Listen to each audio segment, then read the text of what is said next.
Hello दोस्तों, मैं आपका हुसैन दोस्त मुकेश कुमार। मैं आप लोगों के लिए लेकर आया हूँ आज क्लास 10th पृष्ठ फॉर आयतन 13.3 क्वेश्चन नंबर 3। दोस्तों, मैं आप सभी को आपके प्यारा सा यूट्यूब चैनल जो है टीचमेंट अकेडमी में बहुत बहुत स्वागत करते हैं। दोस्तों, आज मैं एक मज़ेदार क्वेश्चन लेके आया हूँ आप लोगों के लिए, जो कि 13.3 से है, क्वेश्चन नंबर 3 है, जो कि बोर्ड के दृष्टिकोण से बहुत ही इंपॉर्टेंट है, VVI क्वेश्चन है। दोस्तों, इस क्वेश्चन को पढ़ना ना भूलें, क्योंकि ये क्वेश्चन आपके बोर्ड में आ सकता है। तो दोस्तों, इस सवाल को पढ़ने के लिए जो है ना, आपको इस वीडियो में अंत तक बने रहना होगा और इस सवाल को समझना होगा, ताकि ये सवाल तभी आपको समझ में आएगा। तो आप सभी को मैं ये कहना चाहता हूँ कि ये वीडियो में आप अंत तक बने रहें और इस सवाल को आप सीखें, क्योंकि ये बहुत ही VVI क्वेश्चन है। तो और जो भी इस चैनल पर नए हैं, कृपया करके वो चैनल को सबसे पहले सब्सक्राइब कर लें। और फिर आइए देखते हैं इस क्वेश्चन को कि कैसे बनेगा। सबसे पहले क्वेश्चन को पढ़ना है, फिर उसको टारगेट करना है कैसे बनेगा, है ना। सबसे पहले प्लानिंग होता है किसी भी सवाल को हल करने से पहले। बहुत सारे स्टूडेंट ये होते हैं ना कि क्वेश्चन को देखते हैं और धारा प्रवाह पढ़ते हैं, फिर कुछ समझ में आता नहीं है और फिर कहते हैं क्वेश्चन हमको समझ में आया नहीं, कैसे बनेगा। तो क्वेश्चन को हर एक स्टेप को पढ़िए और फिर पढ़ने के बाद उसका प्लानिंग कीजिए कि करना क्या है, कैसे बनाना है, क्या करना है। फार्मूला होना चाहिए, है ना, बनाने के लिए। तो सब कुछ अभी देखेंगे इस वीडियो में। आप इस वीडियो में बस इतना कहूँगा कि अंत तक बने रहें और इस सवाल को ज़रूर देखें, ताकि ये सवाल आपको जो है यानी कि 100% समझ में आएगा।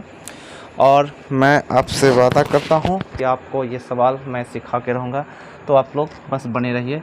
क्वेश्चन आपका कह रहा है कि व्यास 7 मीटर वाला और 20 मीटर गहरा एक कुआँ खोदा जाता है। सबसे पहले फर्स्ट पॉइंट, यहाँ पर जो है, यहाँ से यहाँ तक आपने पढ़ा, क्या पढ़ा? पहला स्टेप है कि व्यास है 7 मीटर और गहराई है 20 मीटर, एक कुआं है। इमेजिन कीजिए कुआं कैसा होता है। कुआं कैसा होता है ये आप लोगों को इमेजिन करना है। कुआं बेलनाकार होता है, लंबाई में होता है, गहराई होती है ना। तो बेलना एक सिलेंडर के टाइप का होता है, एक सिलेंडर जैसे कि आप देख रहे हैं यहाँ पर फिगर, इस टाइप का हमारा कुआं होता है। गहराई है उसका 20 और इसका मुंह जो है, ऊपर का जो फैला हुआ मुंह होता है वो 7 मीटर का है, व्यास।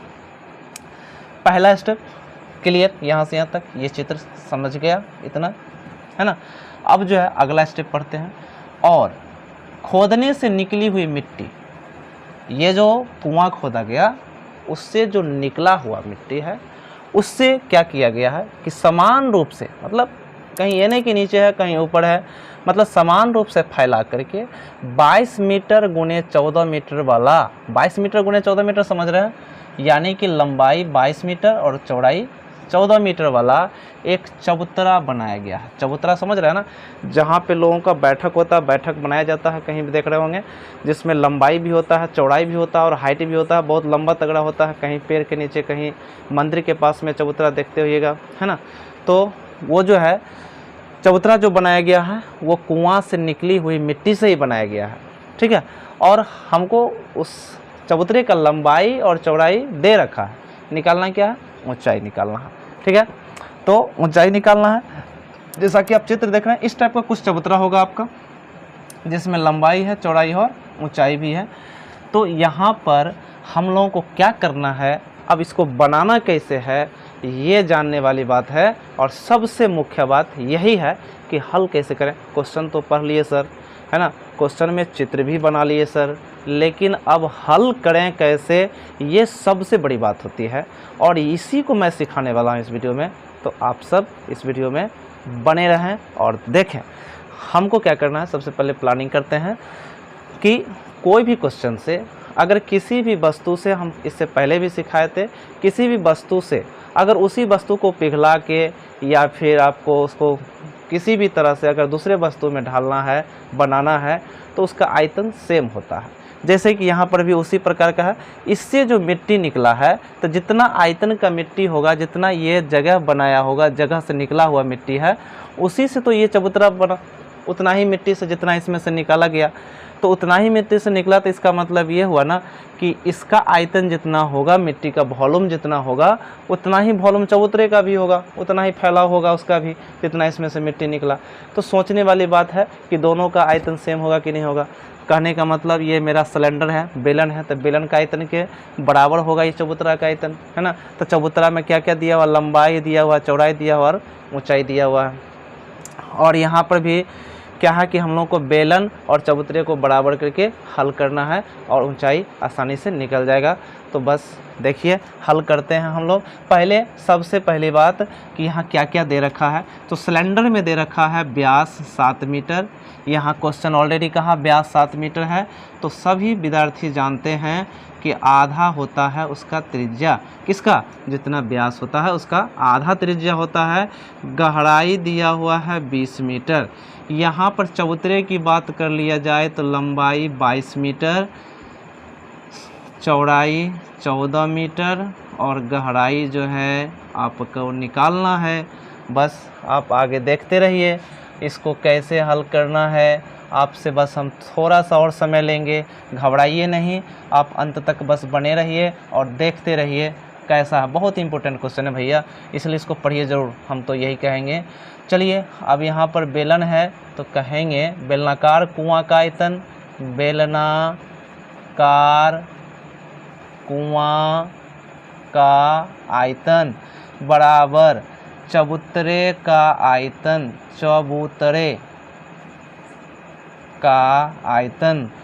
बेलनाकार कुआं का आयतन, बेलन है तो भैया पाई r स्क्वायर h, और चबूतरा में तो लंबाई है, चौड़ाई है और ऊंचाई है।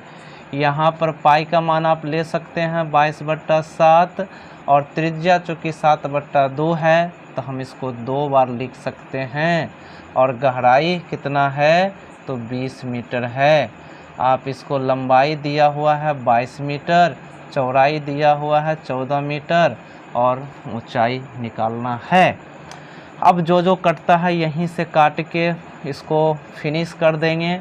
जो कटेगा उसको काटेंगे, जो गुना होगा उसको गुना करेंगे। यहाँ पर ये भी कट गया, 10 दूनी 20, 11 दूनी 22।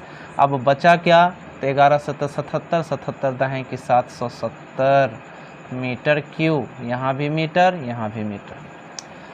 अब इधर बच गया है 22 मीटर, इधर 14 मीटर गुने h। अब जो कटेगा उसको काटेंगे, जैसे ये दोनों गुना में है, इधर आके भाग लग जाएगा तो 770 मीटर क्यूब। अब बट्टा में आ जाएगा 22 मीटर गुने 14 मीटर, इधर h, चूँकि h हमको निकालना है तो h हम रख लेंगे। ये दोनों गुना में था, गुना वाला को बाहर कीजिएगा तो भाग में आता है, आप लोग को ये बात पता होगा। इसीलिए करके आप यहाँ से काटेंगे तो 11 दूनी 22 और 11 सते 77। अब यहाँ पर जो है ये बच गया 0 ये वाला। अब यहाँ पर 14 पंचे 70, बच गया क्या 1 मीटर, 1 मीटर यानी कि 2 मीटर से ये कट जाएगा, इसमें से 1 मीटर बच गया। ऊपर बचा 5, नीचे बचा 2 मीटर बराबर h। अब इसको भाग लगा लीजिए तो 2 से 5 में भाग कीजिएगा तो 2.5 मीटर आपका आंसर जो ऊंचाई है वो प्राप्त हो जाता है। तो दोस्तों वीडियो कैसा लगा ये ज़रूर कमेंट्स में बताइएगा, ताकि मैं आप लोगों के लिए इसी तरह का